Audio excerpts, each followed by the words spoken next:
Like, raise up your hands if your co-founder is like your best friend.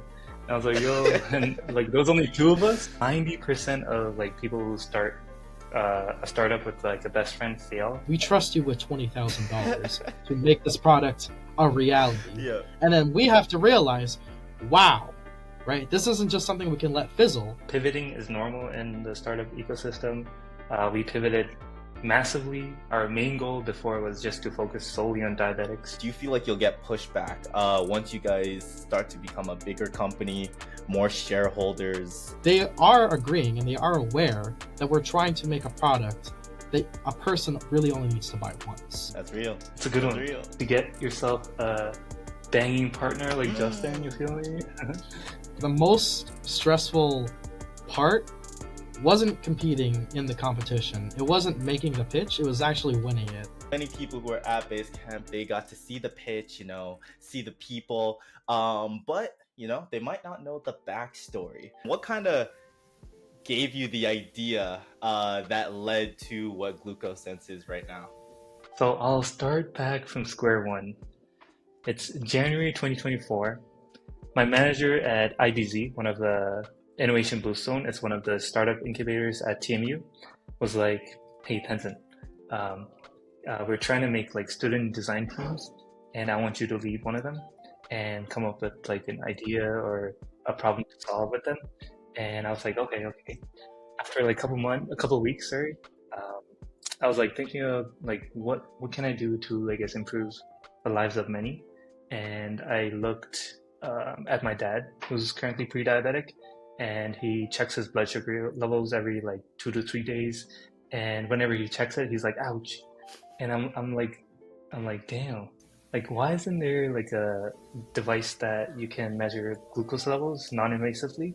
Just like oxygen levels in like hospitals and stuff. So that was like the birth of Glucosense. Adding on to that, right? Tenzin was the one who started it with IBZ. And although I don't really have a personal connection to diabetes like he does, I think it's a really great idea. I see a lot of potential with this. Even if we can't, become massive companies, we'll help a lot of people by making it. And that's the final goal of any biomedical engineer, to make the device that works.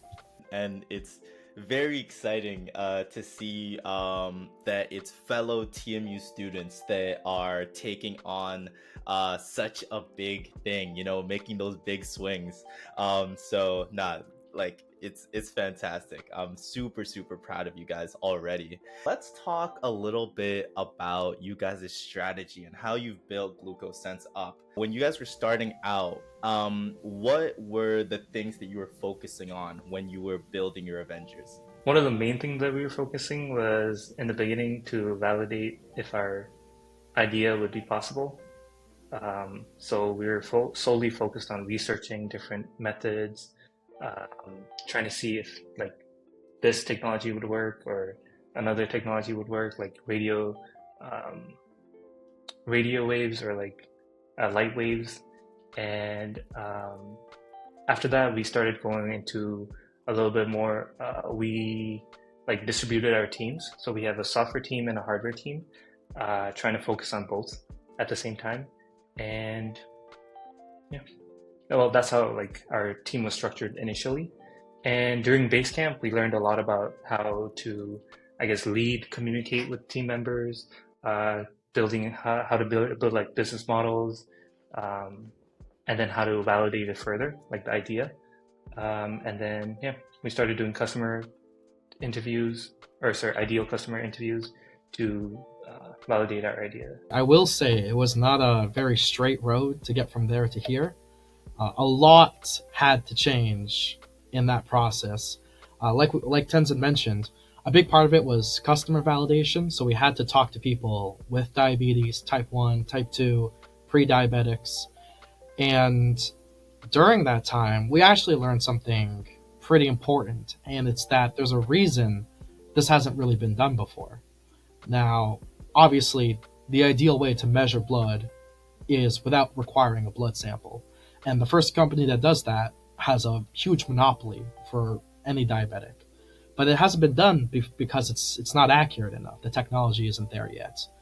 Now, we want to make a device that can help people with diabetes, but if it's so inaccurate, it's not good for measuring insulin with, then you are endangering a lot of Yeah. people. Yeah. And yeah, at the same time, how do we go from here after we learn that? Mm-hmm. And I feel like the biggest thing we learned from DMZ, or I guess we learned ourselves, was that pivoting is normal in the startup ecosystem. We pivoted massively. Our main goal before was just to focus solely on diabetics, trying to make it as accurate as possible. But now we changed it to pre-diabetics because that's a more niche market, and there's less devices that are helping manage their pre-diabetes. Um, so yeah, pivoting is normal, and I feel like in the future we might even pivot more. But I guess like just don't. We weren't scared to pivot, and I don't think anyone should. When you guys were pivoting, what were some of the anxieties that you guys were like going through during that time of like, oh my goodness, like we were so dead set on this and now something else is coming up? You know, was there any resistance either like within yourselves or between each other of like whether or not to pull the trigger on that? One thing that was definitely the turning point for me was I did a interview with a person who has had diabetes type 2 for about 5 years. They were actually a TMU professor, and they were very helpful with a lot of information. But at the end of the interview, I asked if they would ideally use our product, and they said no, because unless they can trust it's as accurate as a CGM that does take an invasive blood sample, they wouldn't feel safe using it. And that makes sense, obviously. You know, we're talking about life-saving medicine that, if misdiagnosed or misdosed, can cause very, very dangerous effects. Yep. But we believe that for pre-diabetics, we can create something that doesn't need to be as accurate as it would be for diabetics. However, it could still give us a lot of really useful data that they can then use to change their lifestyles, which very often is what leads to type 2 diabetes. Big factor is genetics, big factor is family history, but a lot of it is preventable. To be honest, we were focused on diabetics 2 weeks before the pitch. Like we were fully focused on our past idea. Yeah. And then after we made the pitch for diabetics, we were like asking people for feedback. Like Ashu, who's like the director of IBZ, we were asking him. Our previous TA, we were asking him. And then also our mentor, Anthony Lau and Luca. So all of them, we were asking for feedback. And then they were giving us good feedback, but then it was always like, like how accurate is this? Like they were pointing out like flaws at it too. So then we had to rethink. So it was pretty scary because 2 weeks, you know, the pitch is in 2 weeks. Yeah. We were like, oh, I guess our idea isn't good enough. Let's try to focus on changing it to make it the best it can be. Yeah. So I guess that was the main anxiety, I guess. Yeah, because we felt like it was time constraints. Yeah. Do you guys ever feel like a lot of pressure, you know, being undergraduate, you know, university students inside of a business world, especially when it comes to like health tech, that's so saturated, so competitive, so like it changes like every single day, every single month, you know? Is there any pressures that you guys feel competing inside of that pond? The most stressful part wasn't competing in the competition. It wasn't making the pitch. It was actually winning it, because then that means here's a room full of people and some judges that are very well equipped and knowledgeable in their field that says we trust you with $20,000 to make this product a reality. Yeah. And then we have to realize, wow, right? This isn't just something we can let fizzle, because there were 9 other teams in that finalist competition. There was 40 teams that applied for round 1, and only 10 teams moved on.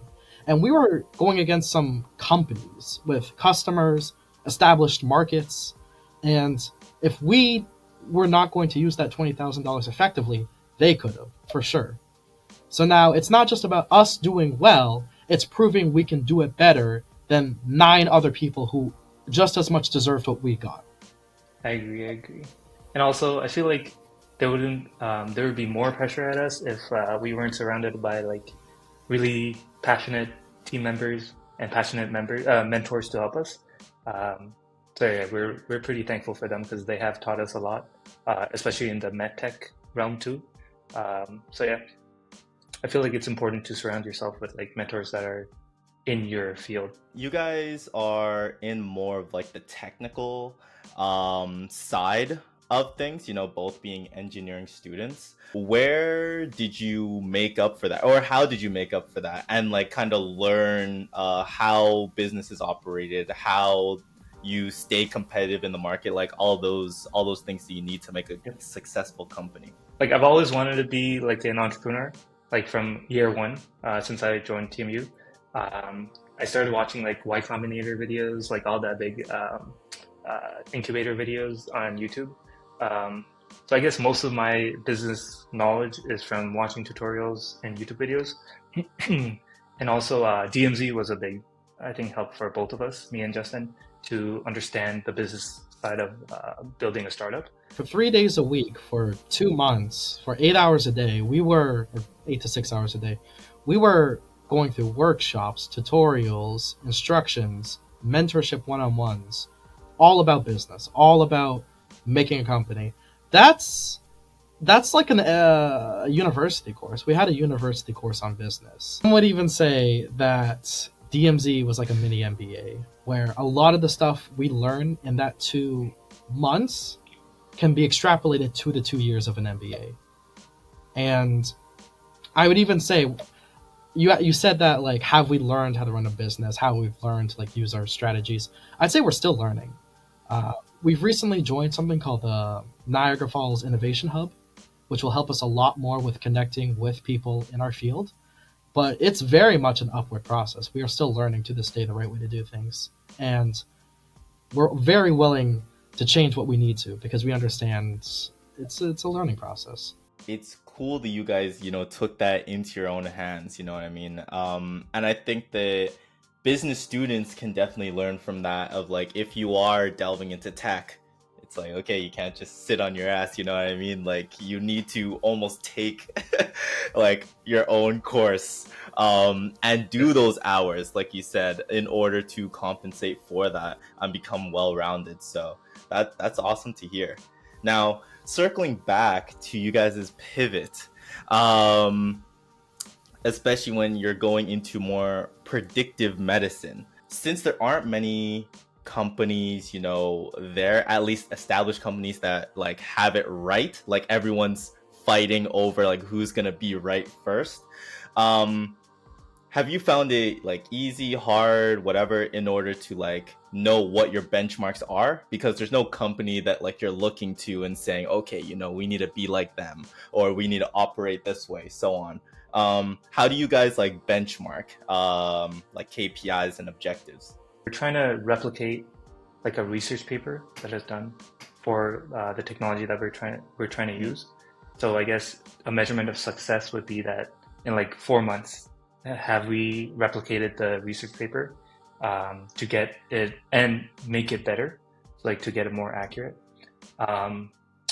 And yeah, like I agree that there's not a lot of companies that have done this, but they've also done, but there's a lot of companies that have done similar stuff. So like something like Whoop, it's like a wearable sports band which measures your health or your heart rate, like your sleep and stuff. So I guess we could use them as benchmark, or like use them as a comparative company to ours to measure what success looks like. We are still in the early stage of the design process, and our main goal right now is to get our design teams up to speed with the technology they're working on. This research paper is both to help them get familiar with circuit building and to also understand the technology we're going to be working on later. Because if we have one main circuit and we need to make small alterations, we need to have people that can keep up with those alterations. They can say, I understand why we did that. I can understand why we're changing it. I can understand why we had to remove the old design. Now, that means we can't immediately jump into our design. However, all of our team members are in some way or another from a form of engineering. We do have people from medical technology marketing as well, but for the main design teams, This is stuff that they are used to doing in their courses, and we're just helping them make that connection from what they've learned to what they're doing. And so eventually, once they're comfortable with that, we can really start with the progress. You mentioned planned obsolescence, right? And that's huge inside the technology space, right? I remember the best example I can think of is like with those like retro TVs, you know, those box TVs, and how those like last like forever, right? Yep. But the problem was is that for a lot of businesses, that business model kind of sucks because it's like, okay, well, we can sell you only one TV and you're like good, right? So then obviously they started making them funkier and more terrible and so on like that, right? But shareholders are very happy. So for you guys, like trying to not do that at all, and it's like you buy it once and you know you're buying like the best product that will last you for hopefully a very, very, very long time, right? How do you feel like that will change, or do you feel like you'll get pushback once you guys start to become a bigger company, more shareholders, more people that have like their hat in the ring? It is something that will potentially be an issue if we're making preventative medicine, because the best way to sell something is to promise it'll work 100 times over. We're trying to make a device that we're saying if you follow the rules, you will prevent something. And if Glucosense does become a real big company, we want our focus to be preventative medicine, preventative technology, not just for diabetics and pre-diabetics, but for anyone that we can help prevent an illness for. Now, that just completely conflicts with the idea of reselling a product over and over. If people decide to become shareholders and investors in a company like that, they are agreeing and they are aware that we're trying to make a product that a person really only needs to buy once. If their business goals and vision doesn't align with that ideal, then they've made a mistake. But that's why we're trying to look for specific people with our same idea that can say, we want your product to be in as many hands as fast as possible and to have the highest degree of success. Will this make the most amount of money out of every preventative technology company? I'd say no, but it's been proven many, many times it's so much harder to have customer loyalty and brand verification than just bottom dollar. There's been so many companies that have ruined their reputation to make more money, and people just don't trust products from them anymore. And we're making medical products. Trust is the big thing. When we were doing some research, we found out that the growth rate is like 7 to 8%. So that means our customer base will be increasing with that too. So like we're not like bound to one number. Like our business model in the beginning, we're thinking of doing B2C, so like straight direct to customers. The reason why we're doing that is because in our future, we want to go to a B2B business like senior homes, hospitals, like research labs or whatever. And the B2C will help us validate to pitch to the businesses.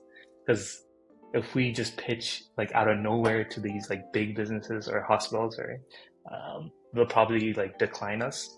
So like after proving our concept, after validating our product, getting as much feedback as possible, we want to move to selling to businesses because I guess that's where we can get the most impact. Yeah. A retailer like Shoppers Drug Mart can buy 50,000 in a day versus 500 through online sales. It's a big difference. Mm-hmm. Yeah. How do you transfer your passion into team members who don't have as much skin inside of the game? You know, they don't have shares, they don't have they don't own the company, right? So how do you instill passion into them?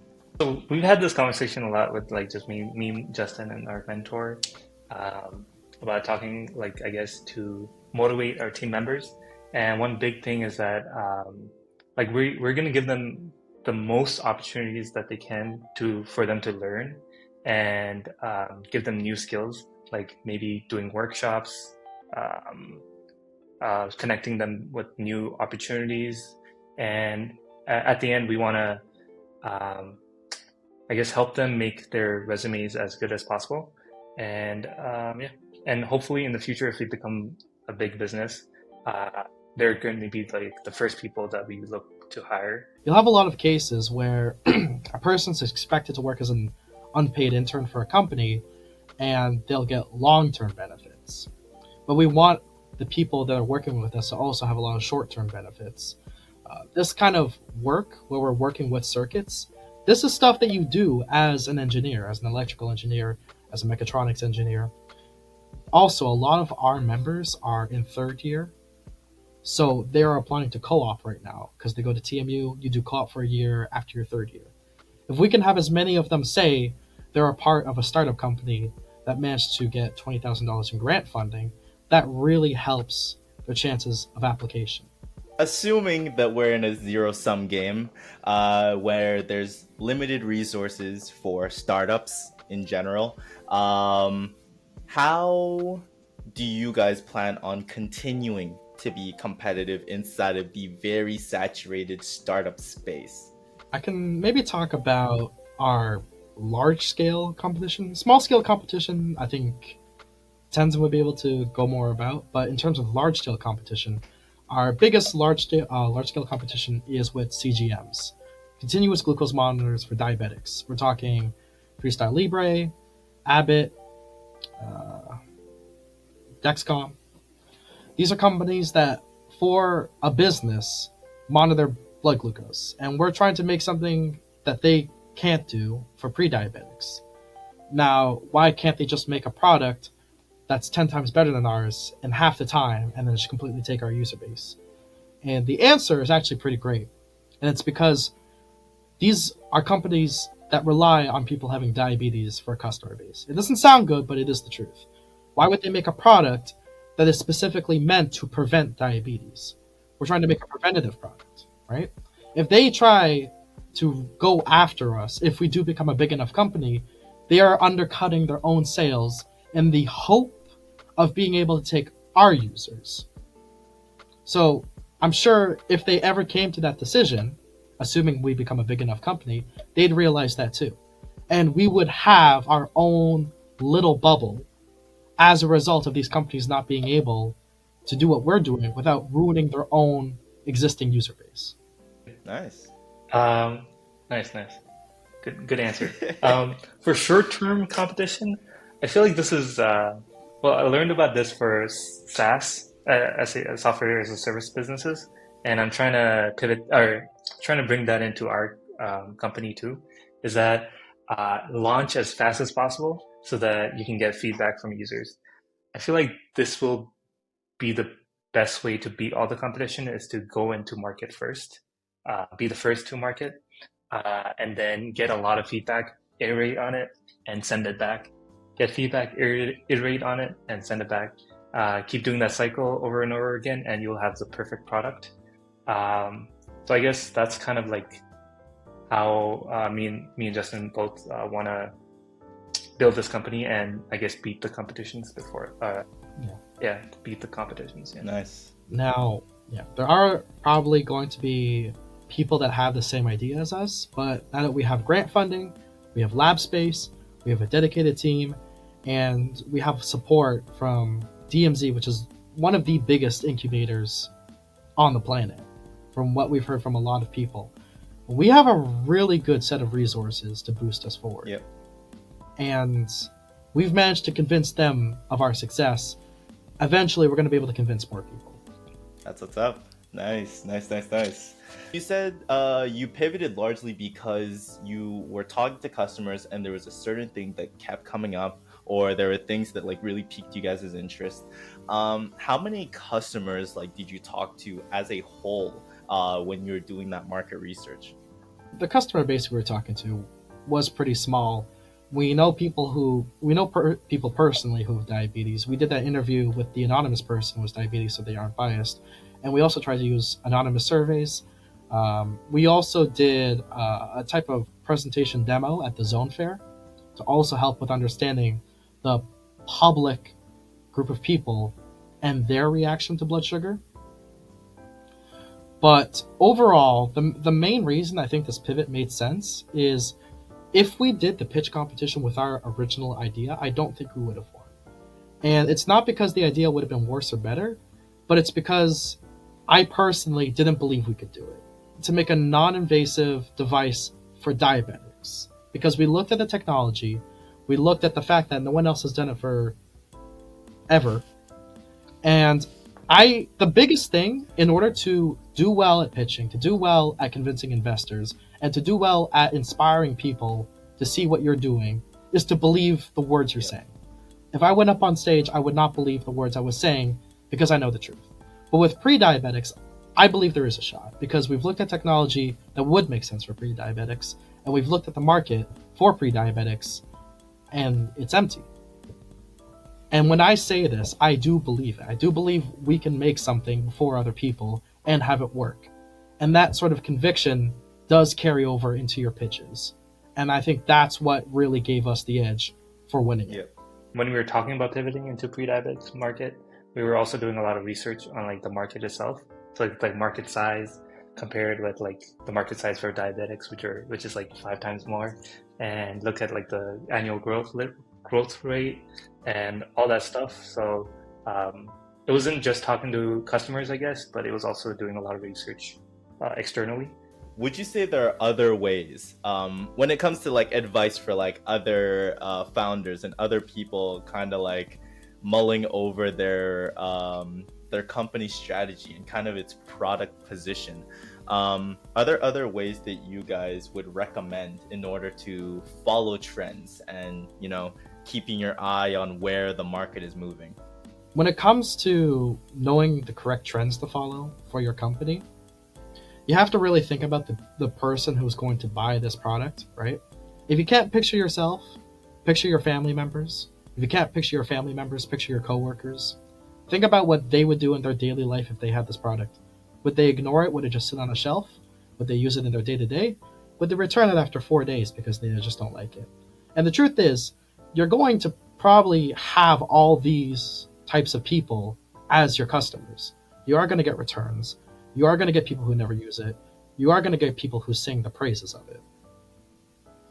And that sort of personal mental connection of, think of all these different groups of people. How do they use the product?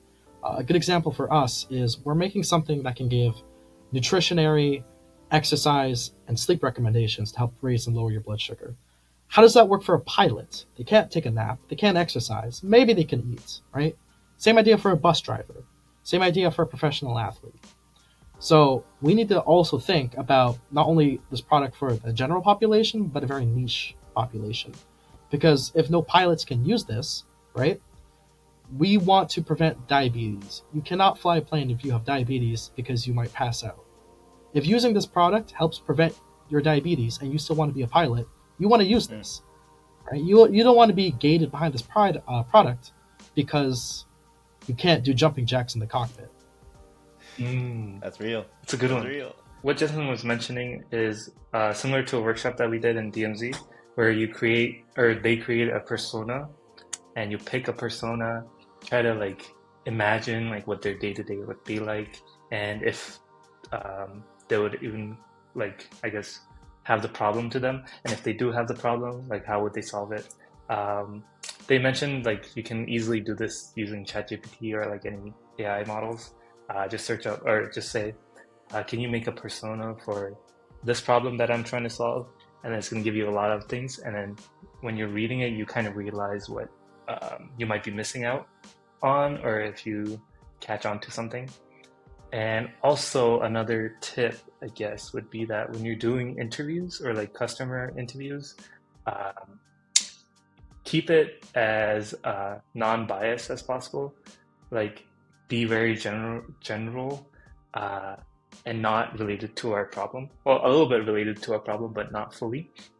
Like, for example, like our interviews was like, because it was something for pre-diabetes or diabetes, right? And it was like, oh, can you walk me through a day-to-day life of your diabetic management? So that's not specifically related to like blood sugar measuring, but it's kind of related to the problem that we're trying to solve. So keep it as non-biased as possible, and then you'll see the truth, and you'll see like if you're going through the right trends, if you're trying to solve the right problem. Yeah. Leading questions, that's the biggest killer of non-biased data. If you ask questions that you want to hear the answer to, You might as Oh, well yeah. not even do the interview at that point. That's true. Let's do our own little pivot and talk about school and its role, the role that it's played inside of you guys' trajectory. We hear a lot of people, especially nowadays, where they say, school is useless. School is not gonna help me, build a business. Look at, insert university dropout. You know what I mean? Yeah. For you guys, to what extent were your studies helpful to building Glucosense? We literally had a course called bioinstrumentation, or I might be wrong, I don't know. But one Biomedical of the instrumentation. course, It's pretty much yeah, like the idea that we're doing for Mhm. this. It's based yeah. on those concepts. So like it taught us like sensors, like and then currently what we're trying to build is like using a circuit board. And if we didn't go to school to learn about like what resistor means and like voltage and stuff like that, I feel like we wouldn't even know how to start. So I guess it did play a big role in the technical side. Yeah. Nice. Yeah, I'd say that that's probably one of the biggest reasons AI companies are really starting to expand, and it's because a lot of people want to solve these big problems they see in their day-to-day life, but they sometimes lack the very specific precision knowledge to know how to solve it, and it's not their fault, right? They didn't plan to solve this problem and take a degree to know about it at the same time. As for if school is useful or not for a degree, I think it sort of falls under the same idea as tutoring or going to a professor's office hours. If you just go and you say, teach me, they're going to give you a very general teaching rule. They're going to give you very general lessons. And both of you are going to walk away thinking, I didn't really get anything out of that. Yeah. So that's why you have to be very intentional when you choose your courses, when you choose your education, when you choose how you learn, right? We didn't take a business degree, but through Basecamp, we chose to learn more about business, about entrepreneurship. That was 2 months of our summer that we chose to use for that purpose. When you choose to go over specific problems or concepts with a professor in office hours, that's you trying to get a very specific image of a very specific problem. Yep. And for a degree, right, you know what you want to do with your future for it. And if you don't, you try to find ways to make it more and more niche until you're confident this is what you want to do with it. Good one. Of course, I feel like school. Yeah, sorry. it always changes. It always changes. People do one degree, they do a completely different thing with the rest of their life. That's fine. True. That's because they intended to do that. They chose to make that decision. It all comes down to choosing. Nice. Very good, very good. And I feel like also school teaches you the foundational knowledge, and then the rest is kind of up to your responsibility to learn and build on that foundational knowledge. So, but I feel like school, it really does help, like creating, I guess, tech businesses or even like software businesses. Yeah. I'd say you get out what you put in. And a lot of people really hate that answer, and for some things I hate that answer, but it's a very, very accurate answer. Yep. I've got to ask, how did this partnership start? Because you both, came up with Glucosense with different experiences, like real life experiences, right? When or what led up to the marriage of you guys' skills into making Glucosense? Me and Justin have been best friends since year one. Like we've known each other since first year because we're in the same class and stuff. And then DMZ Basecamp came along. I guess that's like our beginning of our partnership for this. And in the Discord, I was like, yo, who wants to do this with me, But then you're going to have to put in a lot of hours and stuff, just FYI. And then, Justin was the only one who said, like, yo, let's do this. I'm kind of, like, excited for this. And then I guess that's how it started, yeah. I would say that we were really great friends, best friends for our degree. But when we first started Glucosense, we didn't really have a good enough foundation to say we were partners because we weren't really partners of anything. But with Basecamp, right, we're now bouncing ideas off each other. We're now making suggestions, giving suggestions to those suggestions, and working off those ideas. One specific example I can think of is something that came up is including a subscription-based model, right? For this product, does charging a monthly fee make sense? I think originally, like Tenzin, you got a suggestion from a mentor to do that, right? Like, but I personally thought that didn't really make sense with this product and would turn away a lot of the user base. So I expressed how I thought about that, how I felt about that. Tenzin agreed, and then we both sort of came to the conclusion that's how we want to run the company. There's going to be moments in the future, right, where this is going to come up again. We're going to have two different visions about how we want to run the company. As long as we're willing to keep communicating with each other, keep wanting to make this better than what it already is, it's not going to cause any issues. We're just going to make it better. A lot of people say, oh, don't do business with friends, whatever, right? I mean, you brought up one example of like disagreement and stuff. Like, is that kind of like the process you guys go through? Where it's like, okay, let's sit down, let's talk about what I like, what I don't like, so on. What other strategies have you guys like used in order to work well together and still keep the friendship strong? Wait, funny story about this topic. In DMZ, one of the talks was like, well, there was one of the talks, and then the presenter was like, raise up your hand if you're co-founders, or if you have a co-founder. I raised up my hand, and they're like, raise up your hand if your co-founder is your friend. And I was like, yo. And then they're like, raise up your hands if your co-founder is like your best friend. And I was like, yo. And like, there was only two of us. And she was like, 90% of like people who start a startup with like a best friend fail because of like, they don't really say what they're thinking because they don't want to offend the other side. So I guess me and Justin are in the same like the spectrum, as in like whatever comes out from our mouth is that we're trying to do good to the company. So we don't take we like communicate. Like I guess that's the main lesson, is to communicate, and just don't take any tips or like any arguments into like too much don't take it too personal.